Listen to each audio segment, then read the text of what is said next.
Tenemos la gentil visita aquí al estudio de AM550, 24/7, del diputado nacional Pablo Cervi. Pablo, buen día, gracias por haber venido. ¿Cómo estás? ¿Qué tal?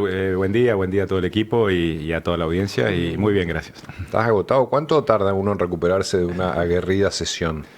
Y la verdad que es larga porque comienza antes, además ahora me toca presidir un bloque, ¿no? El bloque del día Claro. anterior y comenzamos ya desde el día anterior todo lo que es la preparatoria y a la mañana temprano ya arranca, 2 horas antes de la sesión arranca la labor parlamentaria que se llama, que es donde se acuerda de alguna manera la dinámica que van a tener las sesiones, así que ha sido largo y bueno, viniendo acá y reponiendo fuerzas en Neuquén y tomando aire fresco.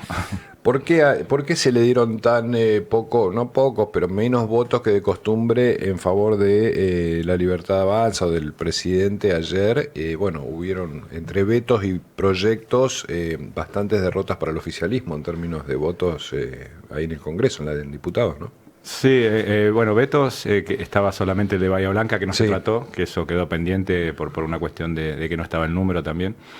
Pero después sí lo que se hizo emplazamientos, 2 leyes que se aprobaron, la de financiamiento universitario y la Sí. de Garraham, y después emplazamientos, que lo que hace es emplazar cuando no se reúnen las comisiones para tratar temas, Sí. lo que se le pone una fecha para que lo hagan y en este caso inclusive para que dictaminen. O sea que la semana que viene tiene que haber reuniones en varios temas y pidieron que salga ya con dictamen para poder ser tratado la otra semana, que creo que después del cierre de listas va a ser bravo esa semana también, ¿no? ¿Por qué me hablas del cierre de listas cuando estamos hablando del Congreso? ¿Ahí se puede cruzar eso?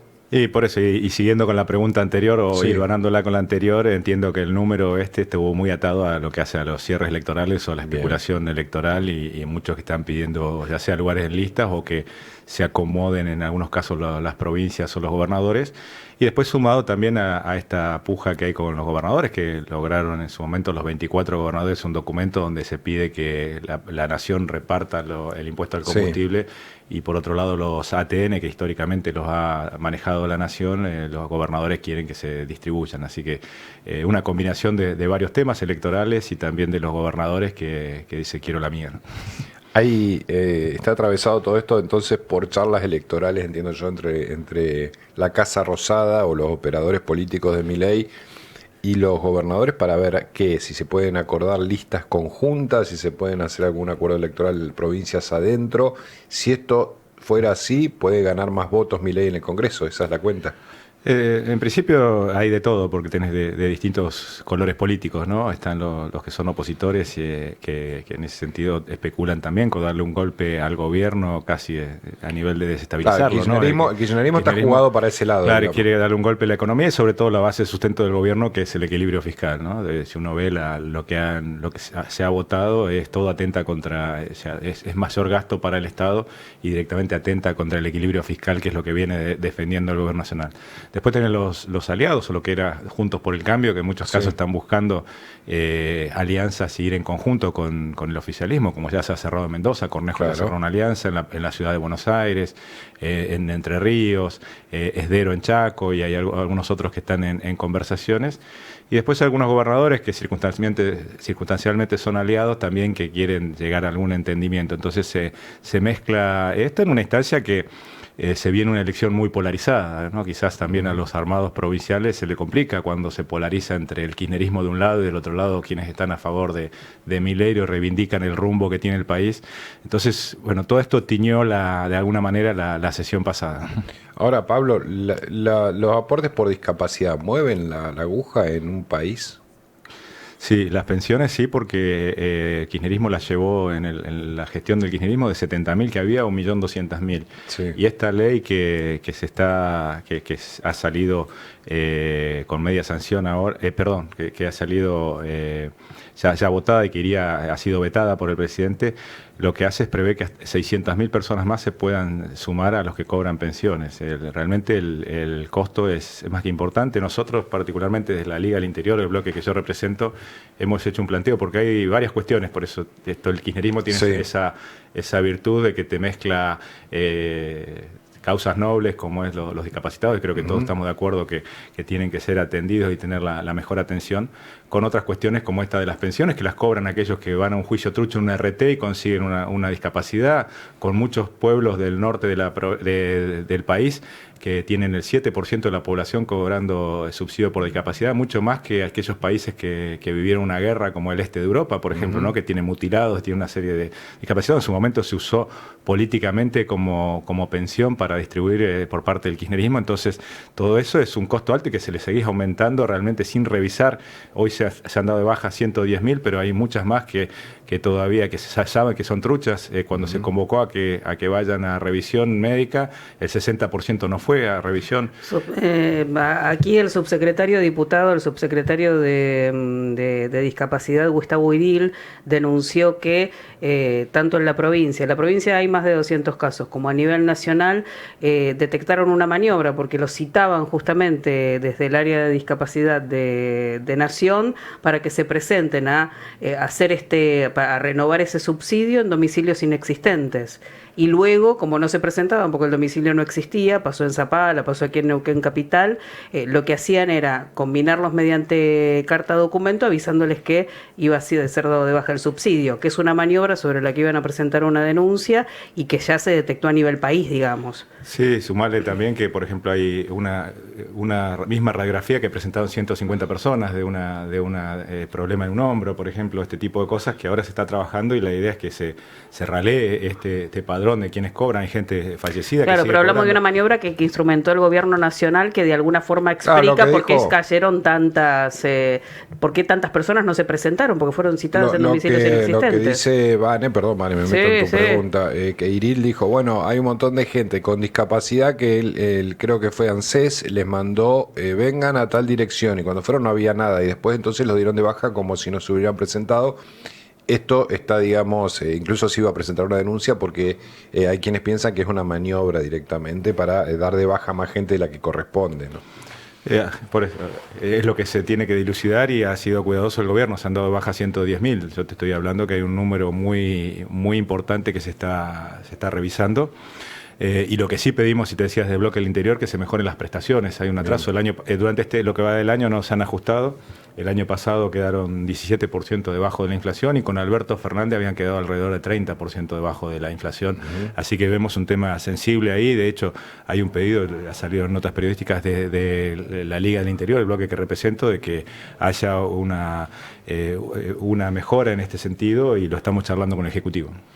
¿Por qué al campo sí le bajan las retenciones, Pablo? A ver, yo estoy de acuerdo con que hay que bajar las retenciones. Creo que en eso estamos, bueno, mucha gente estamos de acuerdo. Pero digo, ¿por qué estar contando el centavo en algunas cuestiones y al campo de repente se le bajan retenciones importantes, ¿no? Las retenciones, convengamos que es un impuesto confiscatorio, ¿no? Sí. Habría que eliminarlas con el tiempo. Hoy el gran tema es cómo reemplazar esos recursos. Lo que hay una realidad, y estamos a puertas de una nueva siembra de cosecha gruesa, ¿no? Lo que se llama, lo que es soja, girasol, maíz.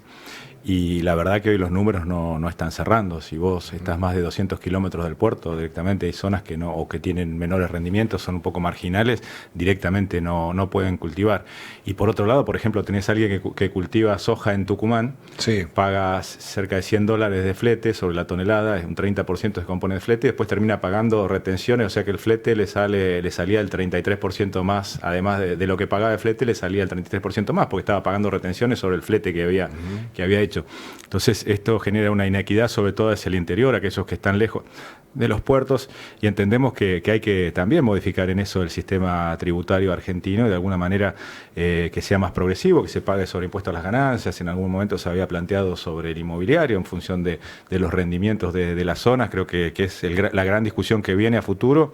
Hace falta una reforma en lo laboral para poder generar empleo, que esto que estamos discutiendo de cómo pagamos jubilaciones, cómo pagamos pensiones, si no aumentamos el empleo registrado, el 40% de la economía sigue estando en negro, que a futuro también esas personas se van a querer jubilar. Si no logramos bajar de alguna manera la presión, el costo de tener una persona en blanco, y que se aumente la cantidad de que pagan para de esa manera poder sostener el sistema. Hoy, lo decía el otro día el presidente, hay 1,4 personas trabajando por cada jubilado.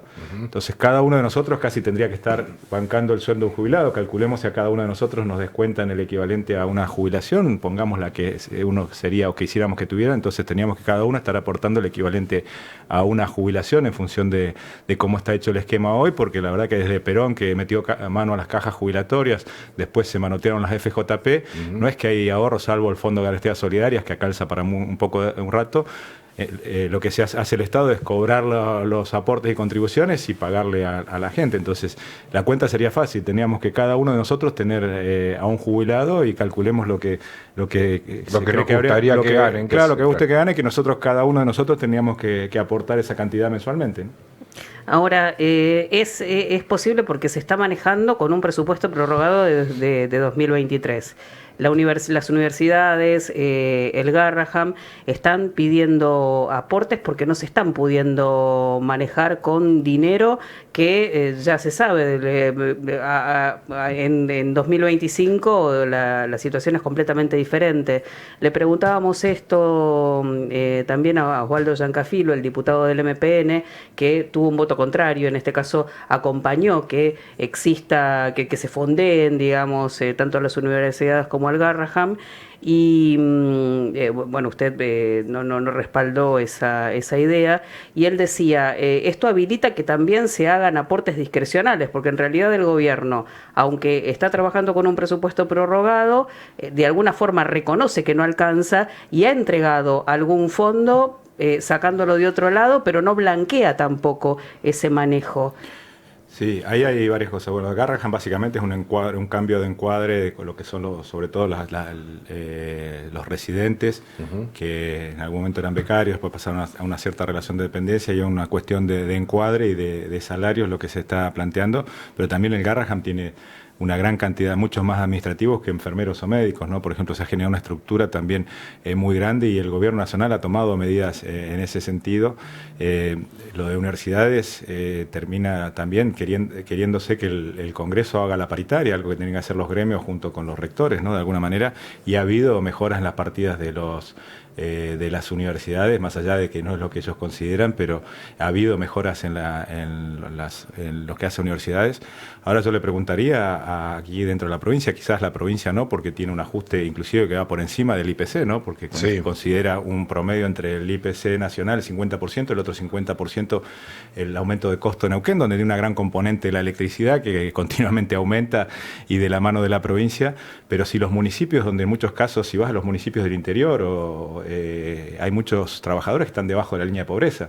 ¿Estarían dispuestos ellos que piden a también poder darle el mismo aumento, este tipo de mejora en los municipios, en todos los municipios? Son muchos gobernadores que han acompañado que no están dando este tipo de aumentos, porque si empezamos sector por sector, hay muchos sectores que habría que rever cómo se acomoda. Entonces trataríamos en el Congreso que los municipios tengan que también acomodar este tipo de aumentos. Yo creo que no están en condiciones. Entonces muchas veces, como decía mi viejo, puñalada en panza ajena no duele, ¿no? Una cosa es cuando hablas hacia afuera, tienen que hacer esto, pero después te fijás y en los municipios acá de la provincia hay muchos casos, como te digo, hay gente, muchos contratados con monotributo y por debajo de la línea de pobreza. Entonces, ¿están dispuestos a hacer ese mismo esfuerzo en toda la provincia? Pablo, ya que viniste a la provincia, yo digo, Rolando Figueroa tiene equilibrio en las cuentas, está yendo por la consigna de un Estado ordenado, es decir, ha achicado la planta política. Uno puede encontrar en su gestión varias banderas que defiende el gobierno nacional. También hay otras que no, digamos, ¿no? Porque marca diferencias también. Pero ¿por qué no un acercamiento más importante entre La Libertad Avanza o el gobierno nacional y Rolando Figueroa? Digo, ya desde el punto de vista político.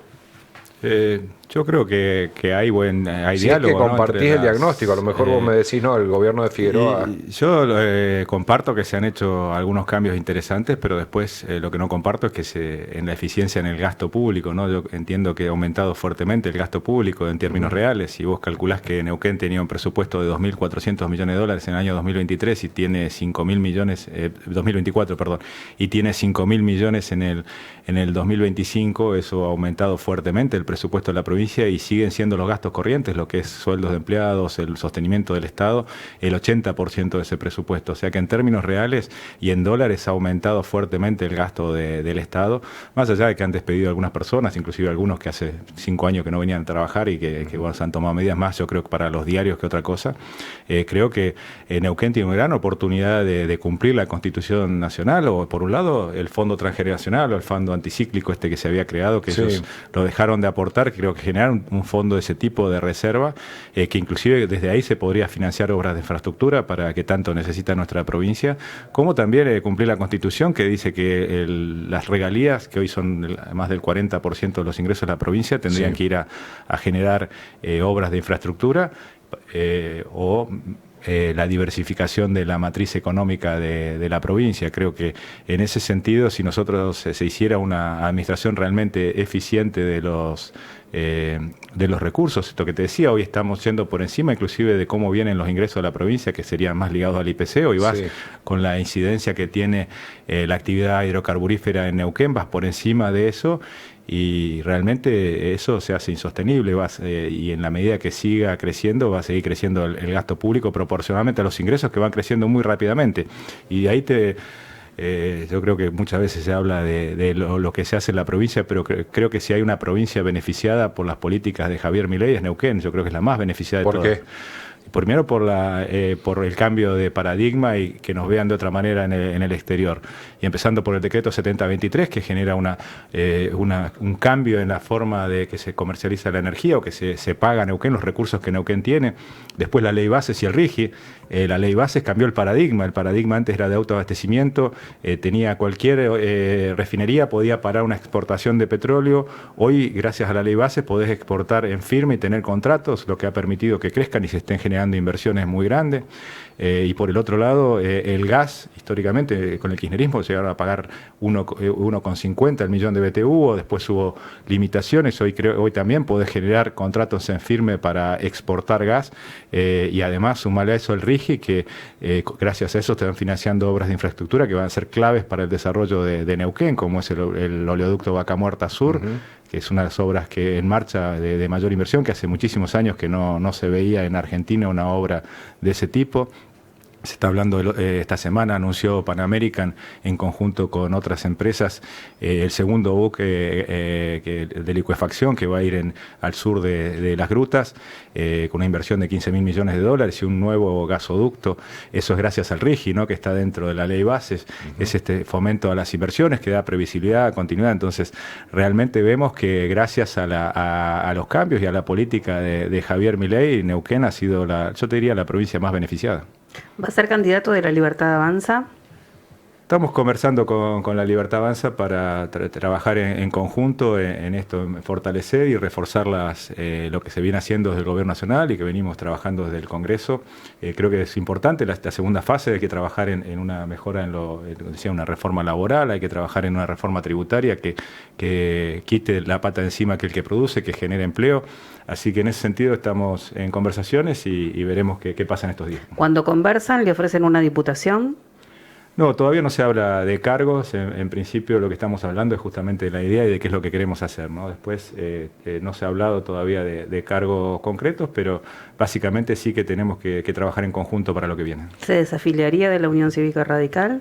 En principio no es algo que me hayan pedido y de hecho la UCR es algo que veníamos conversando y trabajando, no va a participar de estas elecciones. Entiendo que varios dirigentes iban a apoyar a La Libertad Avanza y hay una idea futuro de trabajar en conjunto con La Libertad Avanza para un armado provincial también pensando en el 2027. Bueno, acá César Gas dijo, yo le pregunté si a usted lo iban a echar y me dijo que no, porque si usted decide irse, no hay por qué, echar en términos de desafiliar, como ha pasado. No tiene la UCR un problema con él, ni con tu caso, Pablo, ni con el de nadie, evidentemente. En estas elecciones dijeron que cada uno puede disponer, por supuesto, de su persona para participar de elecciones por fuera de la UCR. Sí, es lo que veníamos conversando y de hecho sea, el partido me quiso expulsar en su momento cuando dimos el apoyo a los vetos presidenciales Sí. y no lo hicieron, ¿no? Terminé conversando y bueno, se aceptó. También después de eso se fue Manes, o sea, los que nos quisieron echar a nosotros, Claro. después fueron los que dieron el portazo y se quisieron ir por afuera del partido. Así que yo entiendo que es un momento hoy que se cuestiona mucho las estructuras partidarias tradicionales. Uno ve también el peronismo como está con disputas y buscando el rumbo, y creo que la UCR, como el PRO, como los distintos partidos tradicionales, a partir del hackeo, ¿no? Digo, esto es Milei, ha sido un fruto también del fracaso de las estructuras tradicionales, Sin duda, un fracaso de la política, porque que se vote a alguien sin estructura, con muy poca experiencia política por gran parte de la sociedad y tenga el apoyo que está teniendo, es un fenómeno que es de estudio no solamente en Argentina, sino en el mundo, y que alguien que diga que va a hacer ajuste, porque si nos acordamos Menem, que dijo, si yo decía lo que iba a hacer, no me votaba nadie. Claro, Menem Sí. llegó con revolución productiva y salaria. Digamos, yo creo que al saber a dónde apuntás y comparto. Milei es el primero que dice que va a ajustar y gana elecciones. Todos los demás tuvieron que o mentir o dibujarla de alguna manera, ¿no? Arrancó su discurso diciendo no hay plata, el discurso inaugural. Y si ven ayer la cadena nacional, normalmente que estamos acostumbrados, que cuando hay elecciones se reparte plata, se sale a Sí. hacer populismo barato, digamos, y él dijo voy a seguir firme sobre el equilibrio y sosteniendo la política que se viene llevando adelante. Y eso es novedoso, como digo, no solamente en Argentina, sino están mirando países como Estados Unidos, que tiene un gran déficit. Estados Unidos tiene cerca del 30% del presupuesto va a pagar la deuda, estos famosos bonos del tesoro, porque Sí. la economía de Estados Unidos es muy deficitaria. Y el problema que tienen es que casi el 90% del presupuesto está determinado por el Congreso. Entonces no es fácil revertir ese nivel de gasto y lo que tienen.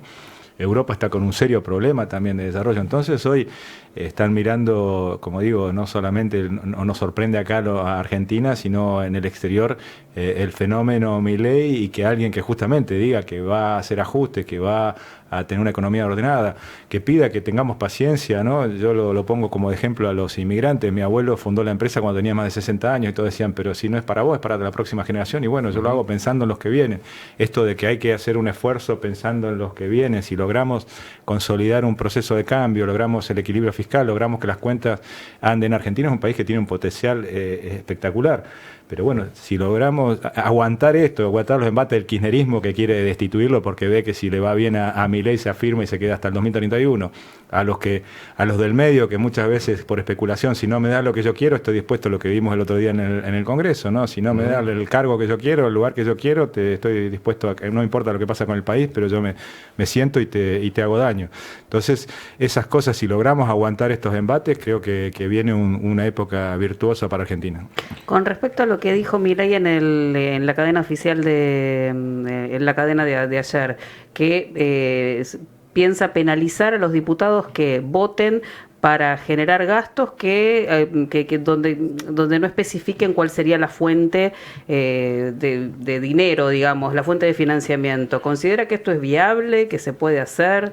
Y si uno entiende que la economía, por más que sea un país muy grande, debería ser como la economía de la casa de uno, ¿no? Y si uno gasta más de lo que tienes en deuda y en un momento que no paga las deudas, tenés una sanción penal, ¿no? Entonces, lo que está diciendo es esto de ordenarnos y no gastar más de lo que tenemos, que es una constante en la historia argentina. Han sido muy pocos los años que se ha gastado menos de lo que ingresaba, pero en muchos casos pagando sin pagar intereses, ¿no? Como fue el caso donde hubo de alguna manera equilibrio fue con Néstor Kirchner al principio, pero recordemos que se había entrado en default, no se pagaban intereses.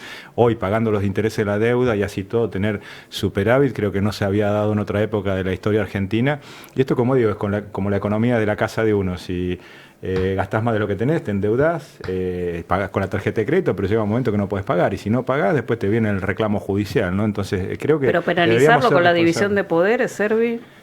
Y es que la ley de administración financiera, que es la que también se invocó en los vetos anteriores, porque creo que algo también que no se hizo en los vetos anteriores es leer el porqué, ¿no? Se entiende que si el presidente veta es porque hay legal y técnica, hay todo un análisis de la parte legal, y habría que haber leído por qué el presidente dijo que no, porque no se decía de dónde iban a salir los fondos.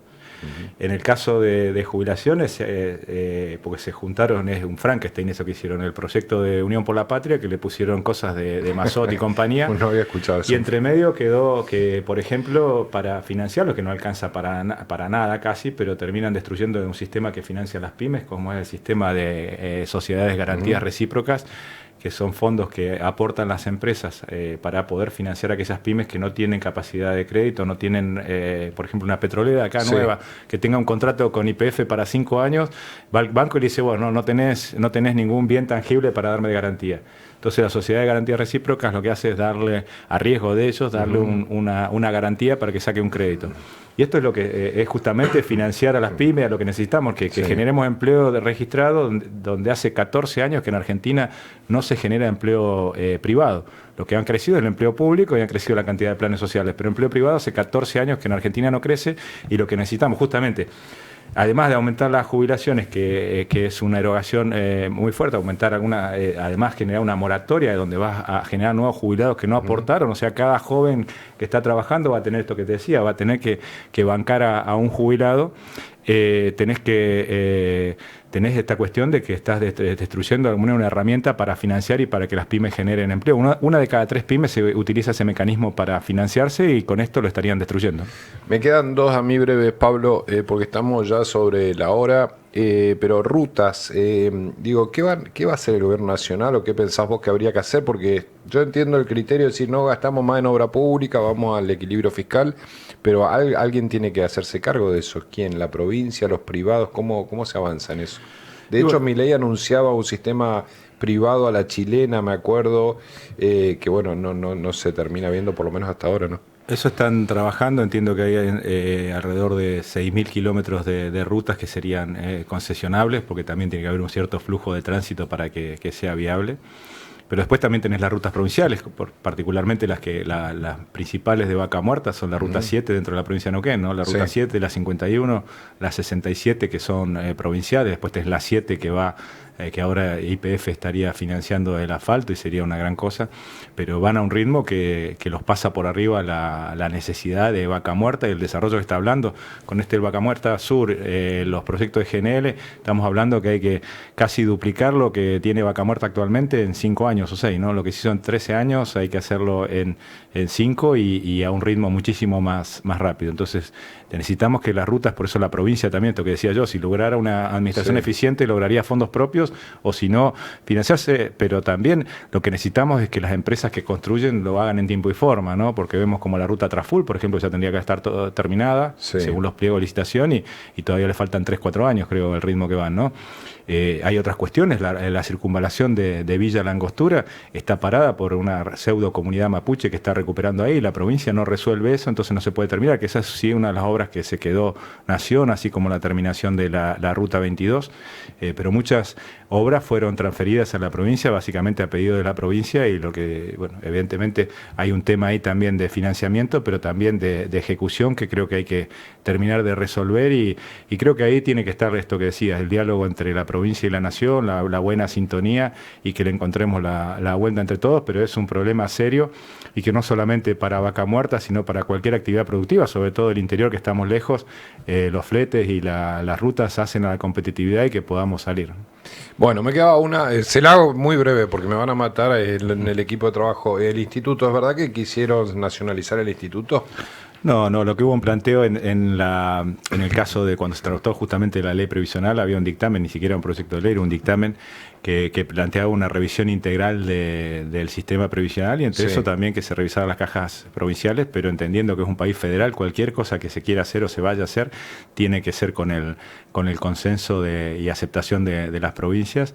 Lo que sí creo que hay que revisar también, así como hablábamos del sistema previsional nacional, el de Neuquén, se hizo con un sistema y una ecuación que hoy virtualmente está con un déficit estructural, ¿no? Por más que haya un superávit temporal, pero hoy si calculamos que están aportando 65.000 personas, pero cuando deja el gobierno Jorge Sovich había 35.000 empleados, ahí es 65.000. Los que se están jubilando son en función de los 30.000 que había originalmente, y hoy con los 65.000 estás pagando la jubilación de lo que venía de antes. El día que se empiecen a jubilar los que entraron en la segunda etapa, hoy no alcanzaría, por ejemplo, los aportes del instituto, y creo que es una discusión que hay que dar y no tenerle miedo. En ese sentido, creo que es algo de lo que tenemos que hablar los neuquinos, porque, como digo, es un sistema que está con un déficit estructural y ya hay estudios. Cuando estuvo la discusión en la legislatura, se dijo que con el aumento de aportes se logró estirar la agonía, pero ya en el 2025 quebraba el sistema previsional neuquino. Ahora se estiró unos años más, pero hay que hacer algo y esa es una discusión que no hay que tener miedo a dar. Diputado Pablo Servi, volvemos a hablar cuando usted ya esté en la nómina como candidato a diputado nacional. Ese es el dato que tengo yo, pero usted no lo tiene todavía, me dice. Silencio de radio. Parte de las cosas. Hay silencios contundentes. Lo importante es qué vamos a hacer, no tanto el lugar. Pablo, muchas gracias, realmente muchas gracias. 10:35. Estuvo Pablo Servi aquí, ustedes lo escucharon, una larga charla con el diputado nacional.